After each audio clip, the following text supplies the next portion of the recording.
ceux qui n'ont pas encore reçu l'Évangile sont ordonnés de façon diverse au peuple de Dieu.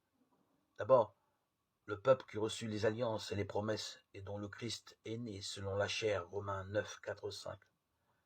Peuple élu de Dieu et qui lui est très cher en raison de ses ancêtres, car les dons et la vocation de Dieu sont sans repentance, Romains 11, 28, 29.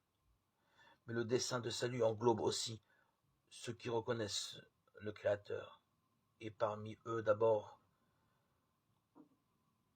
les musulmans qui, en déclarant qu'ils gardent la foi d'Abraham, adorent avec nous le Dieu unique, miséricordieux, qui jugera les hommes au dernier jour. Quant à ceux qui cherchent le Dieu inconnu sous des ébauches et des préfigurations, Dieu lui-même n'est pas loin d'eux non plus, puisqu'il donne à tous la vie, le souffle et toutes choses. Acte 17, 25. Et que le Sauveur veut le salut de tous les hommes. 1 Timothée 2, 4. En effet, ceux qui sont sans faute